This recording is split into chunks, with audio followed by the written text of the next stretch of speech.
श्रीराम समर्थ. सुप्रभात. हिंदू जागृती न्यास व श्री घंटाळी देवी संस्थानच्या प्रभाते मनी या कार्यक्रमात डॉक्टर अश्विनी बापटचा सस्नेह नमस्कार. श्री ब्रह्मचैतन्य महाराज गोंदवलेकर प्रवचने. 13 मे. स्वतःला सुधारण्याचा प्रयत्न करावा. वास्तविक काही न करणे, आपण काही करतो आहोत किंवा आपल्याला काही करायचे आहे असे न वाटणे हाच परमार्थ. देहाने मनाने एकसारखी चळवळ करायची आपल्याला सवय लागलेली आहे. देहाला स्वस्थ बसायला लावणे कठीण, मनाला स्वस्थ बसायला लावणे त्याहीपेक्षा कठीण आणि देहाने कर्म करीत असताना मनाला स्वस्थ बसवणे हे अत्यंत कठीण. मनाला खरे म्हणजे स्वास्थ्य हवे, पण ते मिळवण्याकरता साधन म्हणजे प्रयत्न करणे जरुरीचे आहे. मनाचे स्वास्थ्य बिघडायला कारणे 3. 1. आपल्या इच्छेविरुद्ध गोष्ट होणे. 2. मागच्या आपल्या बऱ्या वाईट कर्माची आठवण होणे. आणि 3. उद्याची काळजी लागणे. आता जो तो आपल्या इच्छेप्रमाणे व्हावे असे म्हणणार, मग सर्व तुमच्या इच्छेप्रमाणे कसे होईल? तुमच्या इच्छेविरुद्ध गोष्टी होणारच. तेव्हा स्वास्थ्य बिघडू न देण्यासाठी आपली इच्छाच नाहीशी करावी. अमुक गोष्ट मिळावी ही बुद्धीच ठेवू नये. हाव सोडावी, लोकांची आस सोडावी. जे काही करत होते ते रामाच्या इच्छेने झाले असे म्हणावे. प्रत्येक गोष्ट रामाने केली म्हणणे म्हणजे अखंड भगवंताच्या अनुसंधानात राहणे. आपला अहंकार खरोखर किती खोल गेला आहे पहा. समोर दिसत असलेल्या गोष्टीकडे बेमालूम डोळे झाक करून आपण आपल्या दोषांचे खापर भिंदिक्कत दुसऱ्याच्या डोक्यावर फोडायला तयार होतो. अमक्या तमक्याच्या नादाने आपला मुलगा बिघडला असे आपण म्हणतो, कारण आपलाच मुलगा खराब आहे हे म्हणवत नाही किंवा हे म्हणण्याची लाज वाटते, म्हणून दुसऱ्याच्या मुलाला आपण वाईट म्हणतो.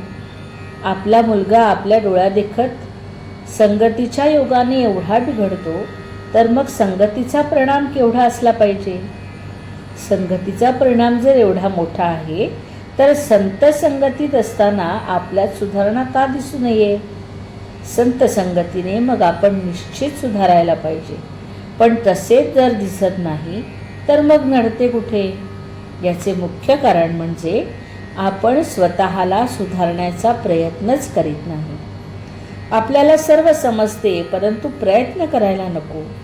वासनेच्या जाळ्यातून बाहेर पडण्याचा आपण प्रयत्न करीत नाही. त्यामुळे वासनेतच आपण जन्माला येतो आणि वासनेतच आपला अंत होतो.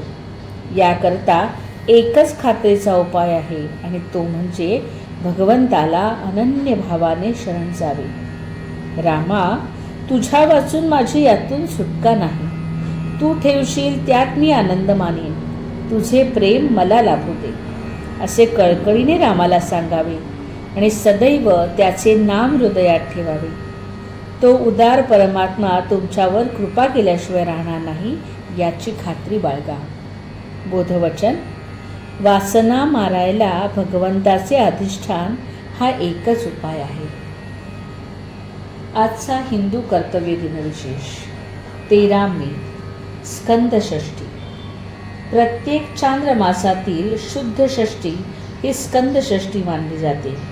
मुरुगन, सुब्रह्मण्य, कार्तिकेय अशी स्कंदाची अनेक नावं आहेत. अलीकडच्या काळात बालपीडा व बालरोगाचे प्रमाण खूप वाढत आहे.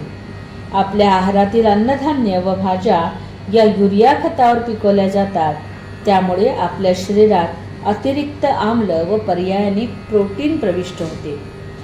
प्रोटीन सिंथेसिस बिघडून त्याचे भयावह जनुकीय परिणामही दिसू लागले आहेत. बालकांमध्ये जन्मतःच ऑटिझम, अस्थिमृदुता, मूळदूस, एपिलेप्सी यासारखे विकार दिसू लागले आहेत. या विकारांवर स्कंद उपासनेचा उपाय सांगतो आहे. स्कंदषष्ठीच्या व्रताने हे ग्रहदोष नाहीसे होण्याला मदत होईल. या दिवशी सकाळी लवकर उठून सुस्नात होऊन व्रतसंकल्प घ्यावा. शिवपार्वतीसह स्कंदाच्या प्रतिमेची स्थापना करून फुले, चंदन, धूप, फळे, मिष्टान्न यांनी विधिवत पूजा करावी. स्कंदाला मोदक व मोरपंख प्रिय आहे. दिवसभर उपवास करावा, प्रज्ञाविवर्धन स्तोत्र म्हणावे. मंडळी, रामरायाचे आणि श्री घंटाळी देवीचे आशीर्वाद आपल्यावर सदैव राहो. जानकी जीवन स्मरण. जय जय श्रीराम.